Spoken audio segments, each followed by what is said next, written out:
ஆண்டவராகிய இயேசு கிறிஸ்துவின் நாமத்தில் காலை வாழ்த்துக்கள். இன்றைய நாளிலும் கூட தேவ பலன் என்ற செய்தியை கடந்த வாரம் நாம் 3 தலைப்புகளிலே தியானித்தோம் அல்லவா? அதனுடைய தொடர்ச்சி தான் இன்றைய நாளில கூட நம்ம தியானிக்க போறோம், தேவ ஆவியானுடைய துணை கொண்டு. எனவே ஆண்டவருடைய சமூகத்திலே நாம் தலைகளை தாழ்த்தி ஜெபிக்கலாம். இந்த 316 சேனல் மூலமாக உங்களை சந்திப்பதில் பெரும் மகிழ்ச்சி அடைகின்றேன். இதில் அநேகர் பயன் பெறுவீர்கள், இது பிரயோஜனமாய் இருக்கும் என்று சொல்லி நான் கர்த்தருக்குள் நம்புகிறேன். ஆண்டவர் தாமே இந்த வார்த்தைகளை ஆசீர்வதித்து தருவாராக. ஜெபிப்போம். கர்த்தாவே என் பலனே, உம்மில் அன்பு கூர்ந்திடுவேன். துருகமும் நீர், கேடகம் நீர், ரட்சண்ய கும்பும் அடைக்கலம் நீர். கர்த்தாவே என் பலனே, உம்மில் அன்பு கூர்ந்திடுவேன்.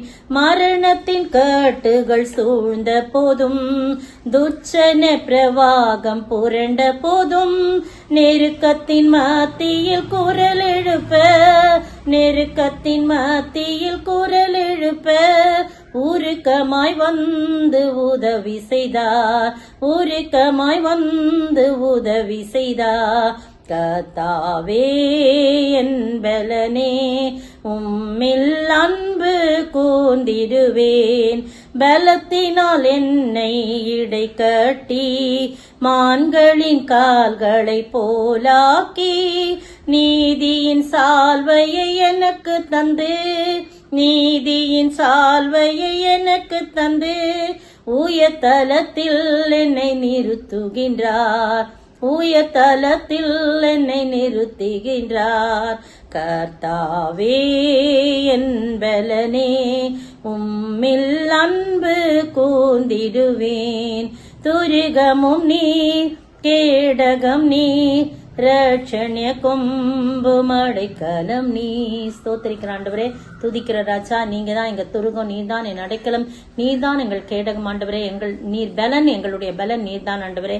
எனவே உம்முடைய பலத்தினால் நாங்களுடைய காரியங்களை நடப்பிக்க, உம்முடைய பலத்தினால் நீர் எங்களை இடைக்கட்ட நீர் உதவி செய்ய வேண்டும் என்று கர்த்தரும் மீட்பரும் ராஜாவாகிய இயேசு கிறிஸ்துவின் விலையேற பெற்ற நாமத்துல ஜெபிக்கிறேன் பிதாவே, ஆமேன். கடந்த வாரத்திலே எதெல்லாம் நம்மை பலப்படுத்தும் என்று சொல்லி பார்த்தோம். கர்த்தருடைய நாமம் நம்மை பலப்படுத்தும், கர்த்தருடைய வார்த்தை நம்மை பலப்படுத்தும், கர்த்தருக்கு காத்திருக்கும் போது நமக்கு பலன் கிடைக்கும் என்று சொல்லி நாம் பார்த்தோம். இன்றைய நாளிலே தேவ பலனுடைய தொடர்ச்சி என்னன்னா, கர்த்தரை துதிப்பதினால் பலன் அடைகிறோம். வாசிக்க கேட்கலாம். யோசுவா 6ஆம் அதிகாரம் 5ஆம் வசனம். அவர்கள் அந்த கொம்புகளினால் நெடுந்தொணியிடும் போது, நீங்கள் எக்கால சத்தத்தை கேட்கும் போதும், ஜனங்கள் எல்லாரும் மகா ஆரவாரத்தோட ஆர்ப்பரிக்க கடவர்கள். அப்பொழுது பட்டணத்தின் அலங்கம் இடிந்து விழும். உடனே ஜனங்கள் அவரவர் தங்களுக்கு நேராக ஏறெடுக்க கடவர்கள் என்றார். பாருங்க, 6ஆம் அதிகாரம் 1 வசனத்துல எரிகோ இஸ்ரவேல் புத்தருக்கு முன்பாக அடைக்கப்பட்டிருந்தது. ஒருவரும் வெளியே போக முடியல, ஒருவரும் உள்ளே போக முடியல, வெளியே வரவும் முடியலன்னு போடப்பட்டிருக்கு. அப்படிப்பட்ட பயங்கரமான எரிகோ கோட்டை துதியினாலே இடிந்து விழும் சொல்றார் ஆண்டவர். என்ன சொல்றாருன்னா, அந்த கொம்புகளினாலே நெடுந்தொனி இடுங்கள். எந்த கொம்பு? எக்காலங்கள். 7 கொம்புகளை நீங்கள் பிடித்து கொண்டு போங்கள். எக்காலங்கள் 7 கொம்பு எக்காலங்களை, எக்காலத்துல 7 கொம்பு இருக்கும். அந்த கொம்புகளை பிடித்து கொண்டு போக வேண்டும் ஆசாரியர் பெட்டிக்கு முன்பாக. அப்ப பாருங்க, நீங்க அப்படி போகும்போது கொம்புகளினாலே நெடுந்தொனி இடும்போது, நீங்கள் எக்கால சத்தத்தை கேட்கும் போதும் ஜனங்கள் எல்லாரும் மகா ஆரவாரத்தோட ஆர்ப்பரிக்க கடவர்கள். அப்பொழுது பட்டணத்தின் அலங்கு இடிக்கடி. இதுக்கு முன்னால எல்லாம் இன்ஸ்ட்ரக்ஷன் சொல்லிட்டாங்க, 6 முறை ஒரு தடவை சுத்தி வரணும். 7வது நாள் 6 நாள் இப்படி சுத்தி வரணும். 7வது நாள் 7 முறை சுத்தி வரணும். அதற்கு பிறகுதான், அது வரைக்கும் நீங்க பேசவே கூடாதுன்னு போட்டிருக்கு. 10ஆம் வசனம் வாசிக்கலாம். யோசுவா ஜனங்களை நோக்கி, நான் சொல்லும் நாள் மட்டும் நீங்கள் ஆர்ப்பரியாமலும் உங்கள் வாயினால் சத்தம் காட்டாமலும் இருங்கள். உங்கள் வாயிலிருந்து ஒரு பேச்சும் புறப்பட வேண்டாம். ஆர்ப்பரியுங்கள் என்று உங்களுக்கு நான் சொல்லும் நாளிலே ஆர்ப்பரிப்பீர்களாக என்று கட்டளையிட்டிருந்தான். பாத்தீங்களா? பேசாம இருந்துட்டே வரணும், பேசாம தான் சுத்தி வரணும். வாய் பேசக்கூடாது. எப்ப எப்ப நம்ம துதிக்கணும், எப்ப நம்ம எல்லா காரியங்களும் செய்யணும்னு எல்லாத்துக்கும் இன்ஸ்ட்ரக்ஷன் இருக்கு. நீங்க போயிட்டே இருங்க, உள்ளத்தின் ஆழத்துல இருந்து நீங்க அமைதலா ஸ்தோத்தரிச்சுட்டே போங்க. அது வரைக்கும் சத்தமிடக்கூடாது, மனதுல ஸ்தோத்தரித்து கொண்டே நீங்க போகணும், வாய் திறக்க கூடாது, அமைதலா இருக்கணும் அப்படின்னு சொல்றாரு. அதே மாதிரி அவங்க செய்யறாங்க. என்ன நடக்குது பாருங்க, 20ஆம் வசனம் பாருங்க. எக்காலங்களை ஊதுகையில் ஜனங்கள் ஆர்ப்பரித்தார்கள். எக்கால சத்தத்தை ஜனங்கள் கேட்டு மகா ஆரவரத்தோടെ முழங்குகையில் அலங்கம் இடிந்து விழுந்தது. உடனே ஜனங்கள் அவரவர் தங்கள் பட்டணங்களுக்கு நேராக பட்டணத்தில் ஏறி பட்டணத்தை பிடிக்க. அடைப்பட்டிருந்த ஒரு எரிகோ கோட்டை எக்காலம் ஊதுகள், கர்த்தர் சொன்ன இன்ஸ்ட்ரக்ஷன் படிதான் எக்காலம் ஊதுகையில் ஜனங்கள் ஆர்ப்பரித்தார்களாம். அது வரைக்கும் அமைதலா மெதுவா சோத்தரித்து கொண்டே வந்தவங்க எக்காலம் ஊதும் போது ஆர்ப்பரியுங்கள் என்று சொன்ன உடனே ஆர்ப்பரித்தார்கள். எக்கால சத்தத்தை கேட்டு ஜனங்கள் கேட்டு மகா ஆரவாரத்தோட முழங்குகையில் அலங்கம் இடிந்து விழுந்தது. பிரியமானவர்களே, உடனே ஜனங்கள் அவரவர் தங்களுக்கு நேராக உள்ள பட்டணத்தில் ஏறி பட்டணத்தை பிடித்தார்கள் என்று சொல்லி நம்ம பார்க்கிறோம். அதுக்கு பிறகு வேண்டிய காரியங்கள்லாம் நமக்கு தெரியும் இல்லையா? அப்ப பாத்தீங்கன்னா அந்த சரித்திர ஆசிரியர்கள் சொல்றாங்க, அலங்க விழும்போது வெளியில அப்படியே இடிந்து விழுந்தா இவங்க ஏறி போறது ரொம்ப கஷ்டமா இருந்திருக்கும். அதனால உள்பக்கமா விழுந்துச்சான். எத்தனை அருமையான ஆண்டவர் பாருங்க, எப்படி அதனாலதான் ஜனங்கள் அழகா ஓரத்துல இருந்து அப்படியே ஏறி போனார்கள் என்று சொல்லப்படுது. பாத்தீங்களா? பட்டணத்தில் ஏறி போனார்கள். வெளியே விழுந்திருந்துச்சுன்னா அவங்களுக்கு ரொம்ப கஷ்டமா இருந்திருக்கும். பட்டணம் அந்த அலங்கம் உள்ள விழுந்தது. இந்த அருமையான வேளையில உள்ள எப்ப விழணும், வெளியே எப்ப விழணும், எல்லாமே ஆண்டவருக்கு தெரியும். அப்ப பலத்தை கூட கர்த்தரை துதிப்பதனால பலன் எப்படி இருந்துச்சு? அவ்வளோ பெரிய பலமுள்ள கோட்டை ஆண்டவருடைய துதித்ததுனாலே அந்த துதியினாலே பலன் அடைந்து அந்த கோட்டையினுடைய பலத்தை ஒண்ணுமில்லாமல் போக செய்தது. பிரியமானவர்களே, ஆண்டவருடைய பலம் அங்கு இறங்கியது. அதனால்தான் பலமுள்ள எரிகோ கோட்டை இடிந்து விழுந்தது. நீங்களும் நானும் கர்த்தரை துதிக்கும் போது கட்டாயம் அங்க ஒரு பலன் இருக்கும். அங்க அப்போஸ்தலர் நடவடிக்கைகளின் புத்தகத்துல நீங்க பாத்தீங்கன்னா 16ஆம் அதிகாரத்துல இப்படிதான் பவுலையும் சீலாவையும் கொண்டு போய் அடித்து நொறுக்கி காயப்படுத்தி தொழுமரத்திலே கால்களை கட்டினார்கள். அவர்கள் செய்தது என்ன? இரவு முழுதும் ஒரு துதி ஆராதனை, துதித்து பாடி ஜெபித்தார்கள். துதித்து ஜெப ஆராதனை நடத்தினாங்க. எல்லாரும் இரவு ஜெபம், முழு இரவு துதி ஆராதனை நடத்தினாங்க. எல்லாரும் கேட்டுக்கொள்ளாங்க. துதிக்க துதிக்க துதிக்க அந்த சிறைச்சாலை அஸ்திபாரெல்லாம் பலன் எழுந்து போயிருச்சுங்க. இந்த துதி, கர்த்தருடைய துதி, அந்த பலனுள்ள அந்த சிறைச்சாலை கதவுகள் அஸ்திபாரங்களை பலன் இல்லாமல் போக செய்தது, பலன் இழந்து போக செய்தது. நீங்களும் நானும் கர்த்தரை துதிக்கும் போது சாத்தானுடைய பலமெல்லாம் என்ன ஆகும்? பலன் எழுந்து போகும். ஒரு பாடல் கூட பாடுவாங்கல்ல, துதி எடுத்தால் சாத்தான் ஓடுவான், துதி மறந்தால் திரும்ப வருவான் அப்படின்னு சொல்லி இருக்குது இல்லையா? அப்ப துதிக்கும் போது ஒரு பலன் இருக்குங்க. சாத்தானை தகர்த்து ஓடும்படியான ஒரு பலனை கர்த்தர் கொடுப்பார். நீங்களும் நானும் இந்த அருமையான வேளையில உங்களுக்கு முன்னாக எரிகோ கோட்டை போன்ற பிரச்சனை, பலமுள்ள பிரச்சனை, இடிக்க முடியாது, தகர்க்க முடியாது முன்னால இருக்குதா? என்னென்ன காரியங்கள் இருக்குதோ, எல்லா குடும்பத்துல பிரச்சனைகள், வேலை செய்யும் ஸ்தலத்துல பிரச்சனைகள், திருச்சபையில பிரச்சனைகள், எந்தெந்த பிரச்சனை இருக்குதோ நீங்க துதிக்க ஆரம்பிக்க. துதிக்க ஆரம்பிக்காம மனுஷன்கிட்ட ஓடி அந்த லாயர் கிட்ட, இந்த லாயர் கிட்ட, அந்த போலீஸ், இந்த பாதுகாப்பை தான் நம்ம தேடுறோமே தவிர என் ஆண்டவரை மறந்து நமக்கு துதி ஒரு பலன், பெரிய பலன்க பிரியமானவர்களே. எனவே நாம் துதிக்க தொடங்கும். எல்லாரும் சேர்ந்து கைகளை கோர்த்து கரங்களை கோர்த்து நாம் துதிக்கும் போது, பிரச்சனையை பார்த்து துதிக்கும் போது எப்படிப்பட்ட திறக்க முடியாத வாசல்களும் திறக்கப்பட்டு போகும். அடைப்பட்டிருக்கிற கதவுகள் திறக்கும். எல்லாம் இடிந்து விழும்படியாக கர்த்தர் செய்வார். வாசலை உண்டு பண்ணுவார், வழியை திறப்பார். அந்த ஆண்டவரை நோக்கி பார்ப்போம். ஒரு பாடலை கூட பாட கேட்கலாம். இஸ்ரவேலின் துதிக்குள் வாசம் பண்ணும் தேவனே, இந்நேரம் அடியாரின் துதிகள் மத்தியிலே இறங்கி வந்திடுமே. இந்நேரம் அடியாரின் துதிகள் மத்தியிலே இறங்கி வந்திடுமே.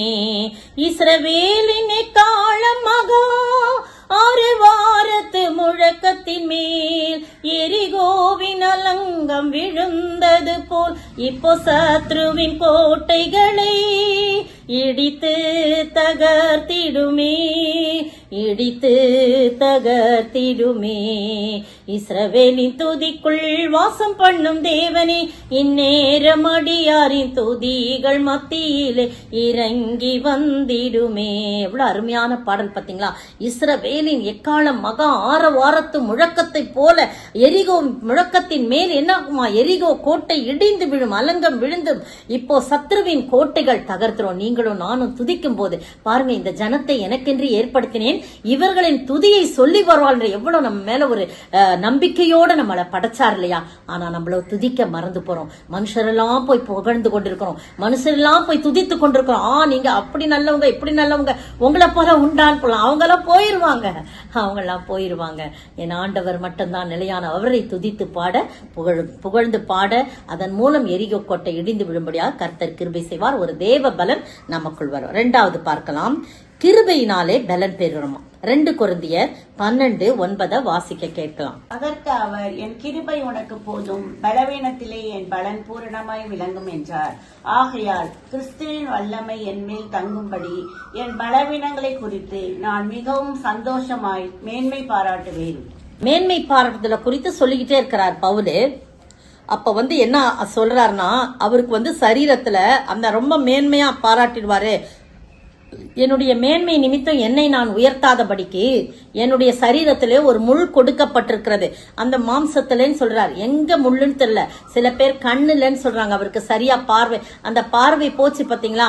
அதற்கு பிறகு அவருக்கு தெளிவான பார்வை இல்லை அப்படின்னு சொல்றாங்க சில பேர் அந்த பித்த பையில ஒரு முள் இருக்குது, அந்த யூரின் போறதுக்கு ரொம்ப கஷ்டம், அப்படியே அந்த என்ன சொல்றது, யூரினரி பிளாடர்ல அந்த உபத்திரம் இருக்கு, அதுதான் அந்த முள்ளாக இருக்குது. அவர் ரொம்ப கஷ்டப்படுவாரு, பிரசங்கம் பண்ணிட்டு இருக்கும் போதே ஓடுவார், அப்படிலாம் சொல்றாங்க. ஆனா வேதத்தின் அடிப்படையில அதெல்லாம் எதுவுமே சொல்லப்படல. ஆராய்ச்சியாளர்கள், வேத ஆராய்ச்சியாளர்கள் இதை சொல்றாங்க. ஆக மொத்தத்துல அவருக்கு ஒரு பலவீனம் இருக்கு, ஒரு முள் கொடுக்கப்பட்டிருக்கு.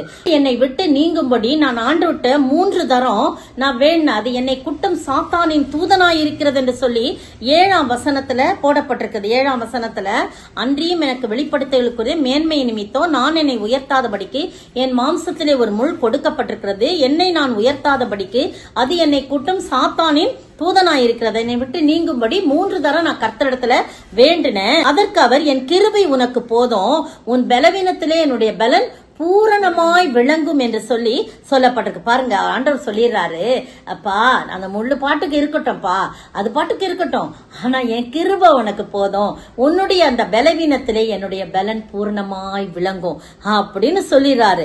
ஆகையால் கிறிஸ்துவின் வல்லமை என்மேல் தங்கும்படி என் பலவீனங்களை குறித்து நான் மிகவும் சந்தோஷமாய் மேன்மை பாடுறேன். இனிமே என்னுடைய பலவீனத்தை குறித்து நான் கர்த்தர்ட்ட கேட்க மாட்டேன். ஏன்னா அவர் சொல்லிட்டாரு, என் கிருபை உனக்கு போதும், உன் பலவீனத்திலே என்னுடைய பலன் பூர்ணமாய் விளங்கும் என்று சொல்லிட்டாரு. அதனால நான் இந்த பலவீனத்தினால கர்த்தருடைய நாமம் என்னல விளங்குது, மகிமை விளங்குதுன்னு நான் ரொம்ப சந்தோஷமா இருப்பேன் அப்படின்னு சொல்றாரு. 10ஆம் வசனத்துல சொல்றாரு, அந்தப்படி நான் பலவீனமாய் இருக்கும் போதே பலமுள்ளவனாய் இருக்கிறேன். ஆகையால் கிறிஸ்துவ நிமித்தம் எனக்கு வரும் பலவீனங்களிலும் நிந்தைகளிலும் நெருக்கங்களிலும் துன்பங்களிலும் இடுக்கண்களிலும் நான் பிரியப்படுகிறேன் சொல்ல. நீங்களும் நான் அப்படி சொல்ல பழகணுங்க. நமக்கு எவ்வளவு பலவீனங்கள் உண்டு தானே, எனக்கும் பலவீனங்கள் உண்டு, உங்களுக்கும் கேட்கிறவங்களுக்கும் பலவீனங்கள் உண்டு. ஆண்டவர்கிட்ட கேட்டு கேட்டு பார்த்துட்டேன்ப்பா, ஆண்டவர் எனக்கு சுகமே கொடுக்கல அப்படின்னு சொல்லி அங்கலாய்க்கிறீங்களா? ஒண்ணு அப்படியே ஒரு தெய்வீக சுகத்தை கொடுத்து பலப்படுத்தா. ஒண்ணு அந்த பலவீனத்தின் மத்தியிலே நம்மோடு கூட இருந்தே நம்மை அதிகமாய் பயன்படுத்தக்கூடிய கிருபை உள்ளவரா இருக்க. என்னோட வாழ்க்கையில அதிசயமான அற்புதமான சுகமெல்லாம் கொடுத்து பலப்படுத்தி இருக்கிறார். ஆனா சில காரியங்கள்ல அந்த பலவீனம் மற்றவர்களுக்கு ஜெபிக்கும் போது அவங்களுக்கு சரியாயிரும். ஆனா எனக்கு ஜெபிக்கும் போது அது சரியாவாது. அப்போ நான் ஆண்டட்ட, என்னப்பா நான் இந்த காரியம் எல்லாம் நான் செய்யணுமே, நான் என்ன செய்யறது, இப்படி இருக்குது பலவீனம் அப்படின்னு சொல்லும்போது இந்த வார்த்தைகள் தான் நமக்கு ஞாபகப்படுத்துறது. என் கிருபை உனக்கு போதும் மகளே, என் கிருபை உனக்கு போதும் மகளே அப்படின்னு மகனே சொல்லி நம்மளை ஆற்றி தேற்றி, உன்னுடைய பலவீனத்திலே என்னுடைய பலன் பூர்ணமாய் விளங்கும். நீ இந்த பலவீனம் இருக்குன்னு நினைக்கிறியா? இல்ல, நான் உன்னை பலப்படுத்துகிறேன். என்னை பலப்படுத்துகிற கிறிஸ்துவினாலே எல்லாவற்றையும் செய்ய எனக்கு பலன் உண்டுன்னு சொல்லி அப்போஸ்தலனாகிய பவுல் சொல்றா. நான் பலவீனமாய் இருக்கும் போதே கிறிஸ்து இயேசுவுக்குள் பலமுள்ளவளாய் இருக்கென்று சொல்றார். அப்படிப்பட்ட கிருபையை நமக்கு கிருபையினாலே நமக்கு பலன் கிடைக்குது. வாசிக்க கேட்கலாம். யாத்திராகமம் 15ஆம் அதிகாரம் பாருங்க, 13ஆம் வசனம் வாசிக்கலாம். மீட்டுக்கொண்ட இந்த ஜனங்களை உமது கிருபையினாலே அழைத்து வந்தீர். உம்முடைய பரிசுத்த வாசஸ்தலத்துக்கு நேராக அவர்களை உமது பலத்தினால் வழி நடத்தினீர். பாருங்க, இந்த 15-13 வசனத்துல எப்படி சொல்றாரு, ஆண்டவர்கிட்ட மோசே சொல்றார், நீ மீட்டு கொண்டு வந்த இந்த ஜனங்களை உம்முடைய கிருபையினாலே நீர் அழைத்து கொண்டு வந்தீர். அதனால நீங்க தான் உம்முடைய பரிசுத்த வாசஸ்தலத்துக்கு நேராக அவர்களை உம்முடைய பலத்தினால் வழி நடத்தி. பாத்தீங்களா, கிருபையும் பலமும். அந்த கிருபையினால நீங்க அழைச்சு வந்தீங்க, அதனால அந்த பலத்தினாலே நீங்க அவங்கள வழி நடத்துங்கன்னு சொல்றான். அதே யாத்திராகமோ 33:12 வாசிப்போம். மோசே கர்த்தரை நோக்கி, தேவரீர் இந்த ஜனங்களை அழைத்து கொண்டு போ என்று சொன்னீர். ஆகிலும் என்னோட கூட இன்னாரை அனுப்புவேன் என்பதை நீர் எனக்கு அறிவிக்கவில்லை. என்றாலும் உன்னை பேர் சொல்லி அழைத்து அறிந்திருக்கிறேன் என்றும் என் கண்களில் உனக்கு கிருபை கிடைத்தது என்றும் தேவரீர் சொன்னதுண்டோ? பாத்தீங்களா, மோசே சொல்றா, இவ்வளவு பெரிய ஜனங்களை அழைச்சிட்டு போன்றீங்க, எப்படி நான் அழைச்சிட்டு போறது, என் கூட யார அனுப்புவேன் என்னன்னு ஒண்ணுமே நீங்க சொல்லிய, ஆனாலும் நான் உன்னை அழைத்து அறிந்திருக்கிறேன், என் கிருபை உனக்கு கிடைத்தது, என் கண்கள்ல உனக்கு கிருபை கிடைச்சது நீங்க சொன்னீங்களே அப்படின்னு சொல்றாரு. பாருங்க, அந்த வாக்கு தத்தங்கள்லாம் உரிமை பாராட்டி ஜெபிக்கிறார். அதுதான் ரொம்ப முக்கியம். கிருபை கிடைச்சதுன்னு சொன்னீங்களே அப்படின்னு சொல்ற. அடுத்த வசனம் வாசிக்கலாம். 13. உம்முடைய கண்களில் இப்பொழுது எனக்கு கிருபை கிடைத்ததானால் நான் உம்மை அறிவதற்கும் உம்முடைய கண்களில் எனக்கு கிருபை கிடைப்பதற்கும் உம்முடைய வழியை எனக்கு அறிவியும். இந்த ஜாதி உம்முடைய ஜனம் என்று நினைத்தருளும் என்றான். பாருங்க, இந்த ஜனங்களை பத்தி ஆண்டவர் ரொம்ப சில வேளையில ரொம்ப மனசாப்படா, முறுமுறுக்கிற ஜனம், வணங்கா கழுத்துள்ள ஜனம் அப்படிலாம் அவர் சொல்றாரு. ஆனா கூட இது உம்முடைய ஜனம் நீங்க அறிஞ்சிருக்கிறீங்களப்பா, உம்முடைய கண்களில் எனக்கு கிருபை கிடைத்ததுன்னு சொல்லி நான் எப்படி தெரிஞ்சு கொள்ள முடியும்? உம்முடைய கண்களில் எனக்கு கிருபை கிடைப்பதற்கும் உம்முடைய வழியை எனக்கு நீங்க என்ன செய்யுங்க, அறிவிங்க. அப்படி இந்த ஜனம், இந்த ஜாதி உம்முடைய ஜனமாச்சப்பா அப்படின்னு சொல்லி ஒரு பரிந்து பேசும் ஜெபத்தை செய்யறார். 17 வசனம் வாசிக்கலாம். அப்பொழுது கர்த்தர் மோசேயை நோக்கி, நீ சொன்ன இந்த வார்த்தையின்படியே செய்வேன். என் கண்களில் உனக்கு கிருபை கிடைத்தது, உன்னை பேர் சொல்லி அழைத்து அறிந்திருக்கிறேன் என்றார். பாருங்க, அவர் சொல்றாரு, மோசே என்ன சொன்னீங்க ஃபுல்லா படிச்சு பாருங்க, அதுக்கு டைம் கிடையாது. அப்பொழுது கர்த்தர் மோசையை நோக்கி, நீ சொன்ன இந்த வார்த்தையின் படியே செய்வேன். அவர் என்ன சொல்றான்னு பார்த்தா, நீர் என் கூட செல்லாமல் இருந்தா நான் எங்க போவேன், நான் எதனால் விசேஷித்தவன், என் சமூகம் உம்முடைய சமூகம் எனக்கு முன்னால செல்லணும் அப்படின்லாம் நிறைய முந்தன வசனம்லாம் சொல்றாரு. அப்பதான் நாங்க விசேஷித்தவர்களா இருப்போம் அப்படின்னு சொல்லும்போதுதான் ஆண்டவர் சொல்றா, நீ சொன்ன இந்த வார்த்தையின் படியே உனக்கு செய்வேன், என் கண்கள்ல உனக்கு கிருபை கிடைத்தது, நான் உன்னை பெயர் சொல்லி அழைத்து அறிந்திருக்கிறேன் சொல்றார். இதை விட என்னங்க, அன்றைக்கு மோசேக்கு மட்டும் இல்ல, உங்களையும் என்னையும் பார்த்து அவர் சொல்றத நம்ம பாக்குறோம். எவ்வளவு நல்ல ஆண்டவர், அவருடைய கிருபை மட்டும் நமக்கு போதுங்க, அது நம்மளை பலப்படுத்தும். எவ்வளவு நாட்கள் அந்த ஜனங்கள் நடந்தார்கள், நடத்தி கொண்டு வந்தார்கள். இன்று காலையில கூட பாத்தீங்கன்னா அந்த ஆலயங்கள்ல, ஞாயிற்றுக்கிழமை ஆலயத்துல இந்த பலத்தை குறித்து தான் சொல்றாங்க. அந்த இஸ்ரவேல் ஜனங்களுக்கு அவர் எவ்வளவு பாதுகாப்பா இருந்தார், அவர் மேக ஸ்தம்பமாய் இருந்தார், அவர் அக்னி ஸ்தம்பமாய் இருந்தார், அவர்களோடு கூட அவர் நடந்தார் என்று சொல்லிலாம் பார்த்தோம். முன்னாலேயும் பின்னாலேயும் அவர்களுக்கு பாதுகாப்பு கொடுத்தார், போஷித்தார், தண்ணிக்கு தாகத்துக்கு தண்ணி கொடுத்தாரு. பாருங்க, அந்த நம்முடைய பேராயர் சொல்றாரு, டெக்ஸ்டைல்ஸே வந்துச்சான் அவர் பின்னால. என்ன டெக்ஸ்டைல்ஸ்? அந்த பாருங்க ட்ரெஸ் எல்லாம் அவங்களுக்கு பின்னாடி வந்துச்சு. அதெல்லாம் அவங்க எங்க கடலாம் இருக்கும் வனாந்தரத்துல, அந்த ட்ரெஸ் பழசா போகாதபடி எல்லாம் அயன் பண்ணி எல்லாம் சுத்தமாக்கி எல்லாமே லாண்ட்ரி எல்லாமே அவங்களோட கூட இருந்தது. அப்படின்னா என்ன, லாண்ட்ரி கடையோ துணி கடையோ கிடையாதுங்க, ஆண்டவர் எல்லாவற்றுக்கும் எல்லாமா இருந்து அந்த ட்ரெஸ்ஸை வளர பண்ணினார், அந்த ட்ரெஸ்ஸை சுத்தமாக்கினார், வேர்வை நாற்று அடிக்கல, ஒண்ணுமே செய்யல, கிழிந்து போகவில்லை, பழசாய் போகல. அது மட்டும் இல்ல, எல்லாவற்றுக்கும் மேலாக கால்கள், பாதரட்சைகள், ஒரு செருப்பு 1 வருஷத்துக்கு வருமாங்க, அவ்வளவுதான். ரொம்ப நடந்தோம்னா 6 மாசத்துக்கு கூட ஒரு செருப்பு வராது. ஆனா 40 வருட காலம் அவர்கள் செருப்பு தேயவில்லை, கால்கள் வீங்கவில்லை. எத்தனை அருமையான பலம்! எங்கிருந்து இந்த பலம் வந்தது? அவருடைய கண்களில் கிருபை கிடைத்தது பிரியமானவர்களே. எனவே அந்த கிருபையினாலே நாம் பலன் அடைகிறவர்களாய் இருக்கிறோம். ஒரு பாடலை கூட ஆண்டவர்கிட்ட கேட்கணும், ஆண்டவரே எனக்கு நீங்க உங்களுடைய கிருபையை கொடுங்க, ஏற்ற நேரத்துல உங்க கிருபை கொடுங்கப்பா, அந்த கிருபை எங்களை தாங்குட்டோம் ஆண்டவரே அப்படின்னு சொல்லி கேட்போமா? ஒரு பாடல் கூட பாடலாம். ஏற்ற நேரம் எனக்கு உதவி செய்த கிருபை, சோர்ந்து போன நேரம் என்னை தாங்கிக் கொண்ட கிருபை, கிருபையே கிருபையே கிருபையே தேவ கிருபையே, பயமடைந்த நேரம், பதறி போன வேளை, கதறி அழுத போது அணைத்து கொண்ட கிருபை, பயமடைந்த நேரம், பதறி போன வேளை, கதறி அழுத போது அணைத்து கொண்ட கிருபை, கதறி அழுத போது அணைத்து கொண்ட கிருபை, நான் கதறி அழுத போது அணைத்து கொண்ட கிருபை, தோல்வியுற்ற நேரம் துவண்டு போன நேரம் தனித்து நின்ற போது தாங்கிக் கொண்ட கிருபை, தோல்வியுற்ற நேரம் துவண்டு போன வேளை தனித்து நின்ற போது தாங்கிக் கொண்ட கிருபை, தனித்து நின்ற போது தாங்கிக் கொண்ட கிருபை, நான் தனித்து நின்ற போது தாங்கிக் கொண்ட கிருபை, ஏற்ற நேரம் எனக்கு உதவி செய்த கிருபை, சோர்ந்து போன நேரம் என்னை தாங்கிக் கொண்ட கிருபை. எத்தனை அழகான பாடல் பாருங்க. தனித்தென்ற திடீர்னு கணவர் மரித்து போனான். அப்படியே அந்த சகோதரி அப்படியே தனித்து விட்டவள் போல் இருந்தா. எல்லா காரியங்களையும் கண்ணை விட்டு தான் ஷேர் பண்ணுவோம் இல்லையா? அப்படி எவ்வளவு கஷ்டமான ஒரு சூழ்நிலை. எந்த ஒரு காரியமானாலும் நல்லதோ கெட்டதோ திட்டுறதோ எதுவா இருந்தாலும் கணவர்கிட்ட தான் போய் முறையிடுவோம் இல்லையா? கர்த்தர் நமக்கு கொடுத்த கணவர்கிட்ட முறையிடுவோம். அந்த கணவரை திடீர்னு ஆண்டவர் எடுத்துக்கொள்ளும் போது எத்தனை துயரம். தனித்து நின்ற நேரம் துவண்டு போன வேளை தோல்வியுற்ற வேளை கர்த்தருடைய கிருபை தாங்குகிறது. என்னுடைய தகப்பனார் 53 வயதுல இறந்துட்டாங்க. என் தாய் அப்படியே தனித்து விடப்பட்டால் அவங்களுக்கும் அந்த கிட்டத்தட்ட அவங்களுக்கு 53 வயது தான். 10 மாத இடைவெளி தான். எல்லாமே கணவரை சார்ந்து இருந்தார்கள். கணவரை சார்ந்து எல்லா பிள்ளைகளுக்கெல்லாம் கல்யாணம் பண்ணிட்டாங்க, எல்லாம் போயிட்டாங்க. பரவாயில்ல, நான் உன்னோட கூட இருக்கேன். ஆனா என்னுடைய தகப்பன் சீக்கிரத்துல மரித்து போனா சுகர்னால. ஆனா என் தாய் அப்படியே கைவிடப்பட்டவளா இருந்தா. காரணம் என்ன தெரியுமா? எல்லாரும் பிள்ளைகள் எல்லாரும் இருந்தாங்க.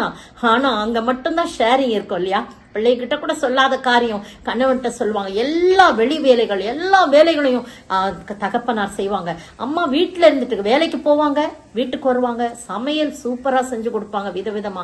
இதுதான் அவங்களுக்கு தெரியும். விருந்தினர்களை உபசரிக்க தான் தெரியும். வெளி வேலை ஒன்றுமே தெரியாது. அப்படியே தனித்து விடப்பட்டவர்கள் போல இருந்தார்கள். கடைசியிலே ஆண்டவர் தான் என் கிருபை உனக்கு போதும், என் கிருபை உனக்கு போதும் மகளை ஒன்னு ஒன்னா கத்து கொடுத்து அப்பா இறந்து அதற்கு பிறகு அம்மா 89 வயதுலதான் அம்மா இறந்தாங்க. கிட்டத்தட்ட 36 வருஷம் அம்மா உயிரோட இருந்தாங்க. எவ்வளவு பெரிய கிருபை பாத்தீங்களா? அம்மா சொல்லுவாங்க, அப்பாவோடு வாழ்ந்த காலத்தை விட என் ஆண்டவரோடு வாழ்ந்த வாழ்க்கை தான் நான் அதிகம். அவரை நான் பற்றி கொண்டேன். அவர் கிருபை எனக்கு போதுமானதன். நீங்களும் அப்படி கைவிடப்பட்ட நிலையில இருக்கீங்களா? உங்களுக்கு உங்களுடைய உடன் பிறப்புகள் யாரால கைவிடப்பட்ட நிலையில இருக்கீங்களா? யாருமே இல்லைன்னு நினைக்கிறீங்களா? கர்த்தருடைய கிருபை உங்களை சூழ்ந்து கொண்ட பிரியமானவர்களை. அடுத்ததாய் நாம் பார்க்க ஒரு பாடல் கூட பாடிட்டோமா? சரி, அடுத்தது பாருங்க. விசுவாசத்தினாலே பலன் கிடைக்கும் போடப்பட்டிருக்கு. வாசிக்க கேட்போம். 1 கொரிந்தியர் 2ஆம் அதிகாரம் 4ஆம் வசனம். அதுக்கு பிறகு 5 வாசிக்கலாம். உங்கள் விசுவாசம் மனுஷருடைய ஞானத்தினால் அல்ல, தேவனுடைய பலத்தில் நிற்கும்படிக்கு என் பேச்சும் என் பிரசங்கமும் மனுஷ ஞானத்திற்குரிய நய வசனம் உள்ளதாயிராமல் ஆவியினாலும் பலத்தினாலும் உறுதிப்பட்டதுமாயிருக்கிறது. பாருங்க, 4ஆம் வசனத்துல உங்கள் விசுவாசம் மனுஷனுடைய ஞானத்தினால் அல்ல. எங்க இருக்குதான்? தேவனுடைய பலத்திலே நாம் நிற்கும்படியா. நம்முடைய விசுவாசம் எதுல நிற்குது? தேவனுடைய பலத்தினாலே நிற்கும்படிக்கு என் பேச்சும் என் பிரசங்கமும் மனுஷ ஞானத்துக்குரிய நயவசனம் உள்ளதாயிராமல் ஆவியினாலும் பலத்தினாலும் உறுதிப்படுத்தப்பட்டதாயிருக்கிறது. எப்படி பாத்தீங்களா? நம்முடைய விசுவாசம் எப்படி இருக்குதான்? அவருடைய பலத்தினாலே நிலை நிற்கக்கூடியதாய் காணப்படுகிறது என்று சொல்லி. ஏன்னா கிறிஸ்துவே அஸ்திபாரமாய் இருக்கிறார். அவரே தலைக்கலார், மூளைக்கு தலைக்கலா இருக்க. அவர்தான் பலன், அவர்தான் பலன். அவரை மட்டும் நம்ம சார்ந்து கொள்ளணும். தானியேலின் புத்தகம் 3ஆம் அதிகாரம் வசனம் 1 வாசிக்கலாம். ராஜாவாகிய நேபுகாத்நேச்சர் 60 முழ உயரமும் 6 முழ அகலமுமான ஒரு பொற்சிலையை பண்ணுவித்து பாபிலோன் மாநகரத்திற்கிற தூரா என்னும் சமபூமியிலே நிறுத்தினான். பாருங்க, இந்த சம்பவம் தெரியும். சாத்ராக், மேஷாக், ஆபேத்நேகோ, தானியேல் எல்லாரையும் ராஜா உயர்ந்த பதவியில வச்சாங்க. என்ன இவங்க அங்கிருந்து கொண்டு வரப்பட்டவங்க, இவங்களை கொண்டு போய் முதன்மையா வைக்கிறாரு, என்ன ஞானம் நம்மளாம் இல்லையா அப்படின்னு அவங்க எல்லாம் பொறாமை கொண்டு இவங்களை எப்படியாவது கவுக்கணும்னு சொல்லி என்ன பண்றாங்க? ஒரு பொற்சிலை. ஏன்னா இவங்க தேவ பக்தி உள்ளவர்கள், கர்த்தரை தவிர யாரும் வணங்க மாட்டாங்க தெரியும். தெரியும். அப்ப இவங்க எல்லாம் என்ன செய்யறாங்கன்னா 60 முழ உயரமோ 6 முழ அகலமோ உள்ள ஒரு பொற்சிலையை பண்ணுவித்து பாபிலோன் மாகாணத்தில் இருக்க தூரா என்னும் சமவெளியிலே நிறுத்துறாங்க. எல்லாரும் வந்து பணிந்து கொள்ளணும் அப்படின்னு சொல்றாங்க. அது மட்டும் இல்ல, பாத்தீங்கன்னா வசனம் வந்து பாருங்க 15ஆம் வசனம் கூட வாசிக்கலாம். இப்போதும் எக்காலம் நாதசுரம், நல்லா வாசிங்க. அதுல எக்காலம் நாதசுரம், நாகசுரம், கிண்ணரம், வீணை, சுரமண்டலம், தம்புரு சொல்லுங்க முதலான சகலவித கீத வாத்தியங்களின் சத்தத்தையும் நீங்கள் கேட்கும் பொழுது தாழ விழுந்து நான் பண்ணி வைத்த சிலையை பணிந்து கொள்ள ஆயத்தமாயிருந்தால் நல்லது.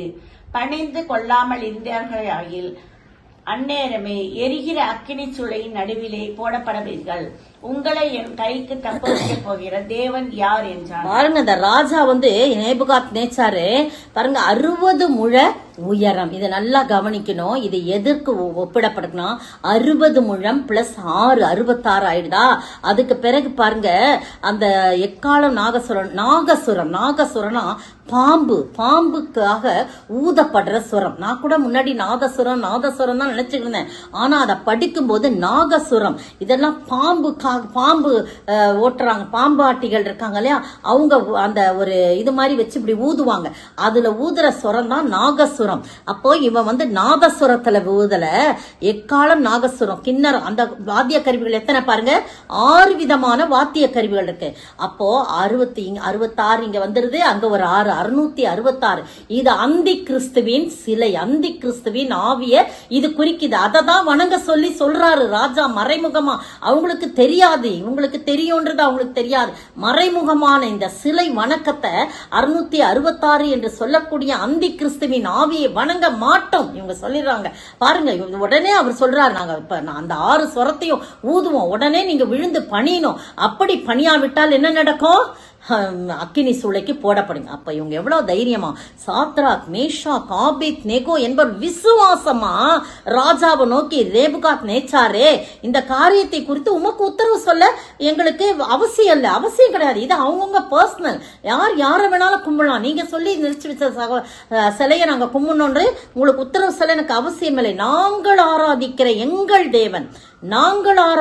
எங்கள் தேவன் எங்களை தப்புவிக்க வல்லவராயிருக்கிற அவர் எரிகிற அக்கினி சூளைக்கும் ராஜாவாகிய உம்முடைய கைக்கும் நீங்க, அவர் சொல்றாரு, ராஜா உங்களை என் கைக்கு தப்புவிக்க போகிற தேவன் யார் என்று கேட்கிறார். அப்பதான் இவங்க சொல்றாங்க, எவ்வளவு பாத்தீங்களா வைராக்கியமா விசுவாசத்தோட அவங்க சொல்றாங்க.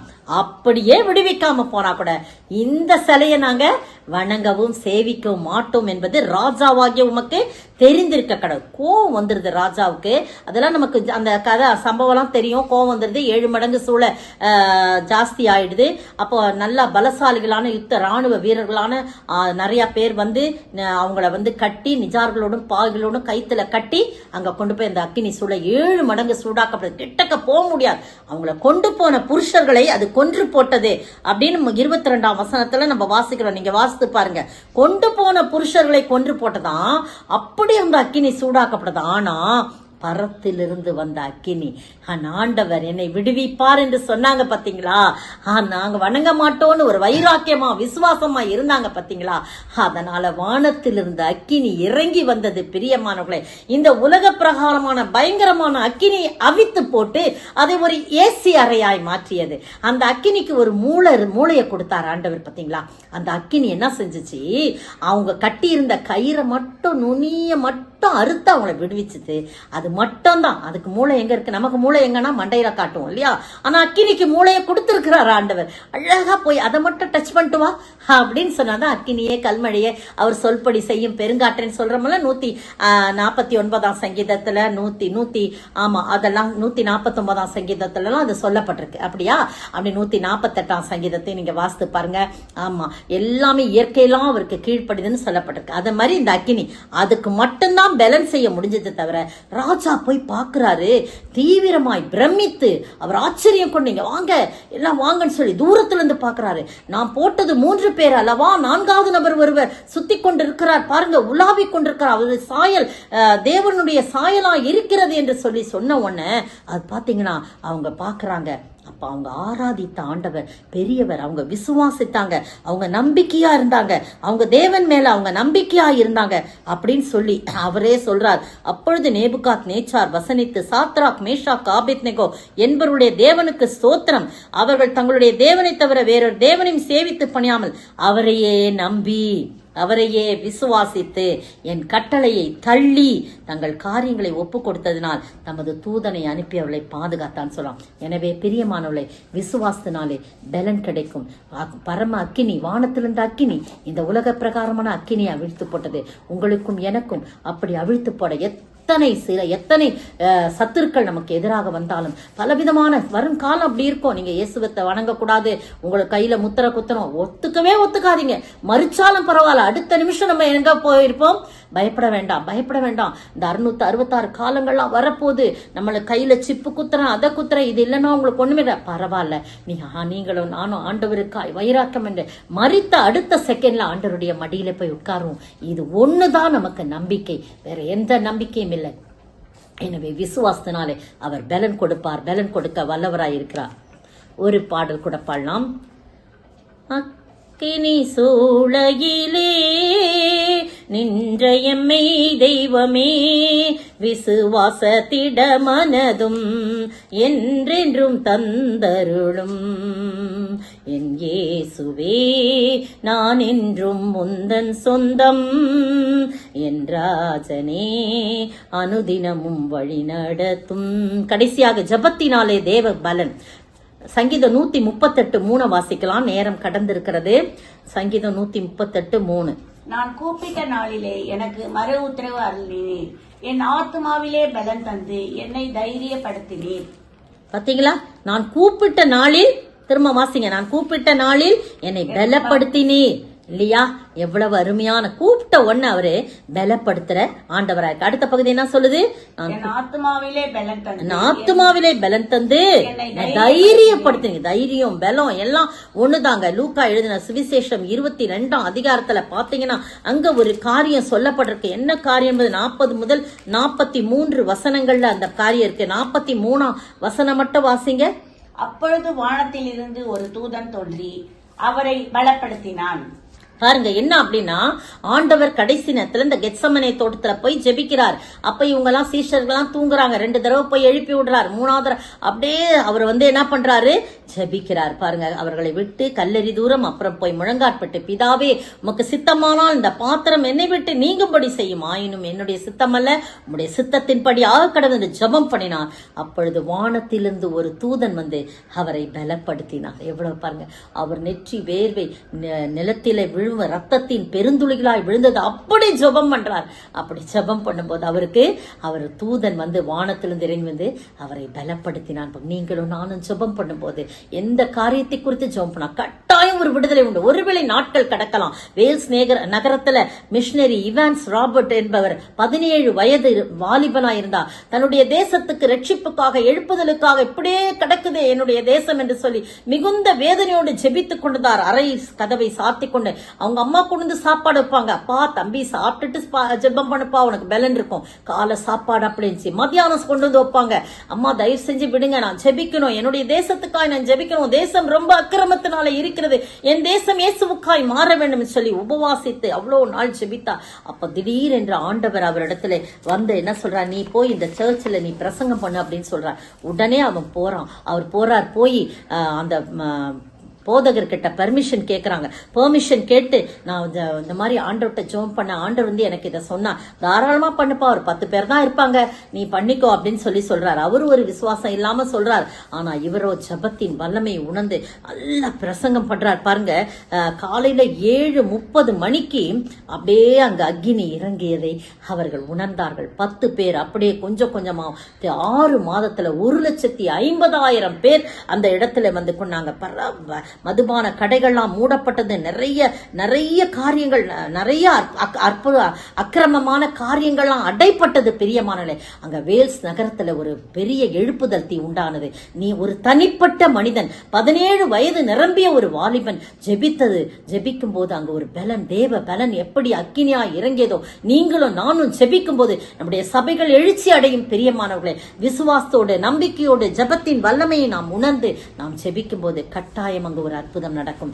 இப்படிப்பட்ட ஆசீர்வாதங்களை, இப்படிப்பட்ட தேவ பலனை நாம் பெற்று வாழ ஆண்டவர் தாமே உதவி செய்வாராக. கர்த்தரை துதிக்கும் போது பலன் கிடைக்கும், அவருடைய கிருபையிலே பலன் கிடைக்கும். அது மட்டுமல்ல, நாம் விசுவாசிக்கும் போது பலன் கிடைக்கும், ஜெபிக்கும் போது பலன் கிடைக்கும். ஒரு பாடல் பாடி நாம் ஜெபத்துக்குள்ளாய் கடந்து போலாம்.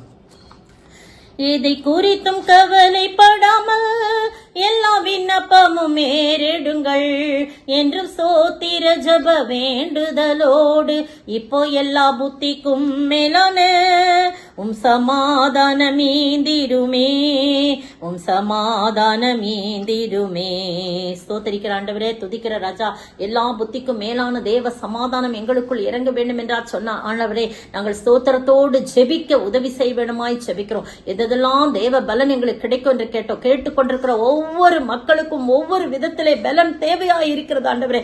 அப்பா, தள்ளப்பட்ட நிலையிலே தனியம்மையாய் இருக்கிற வேளையிலே ஆண்டவரே, தகப்பனை அடைப்பட்டிருக்கிற வாசகம், அடைப்பட்டிருக்கிற சூழ்நிலை, எந்த சூழ்நிலை இருந்தாலும் என் ஆண்டவர் இன்றைய நாளே தேவ பலத்தினால் இடைக்கட்டி நீங்க இப்ப சொன்னது போல, கற்றுக் கொடுத்தது போல நாங்கள் பெற்றுக்கொள்ள நீர் உதவி செய்ய வேண்டும் என்று கர்த்தரும் மீட்பெரும் ராஜாவுமாய் இயேசு கிறிஸ்துவின் விலையேற பெற்ற நாமத்தில் ஜெபிக்கிறேன் பிதாவே, ஆமென்.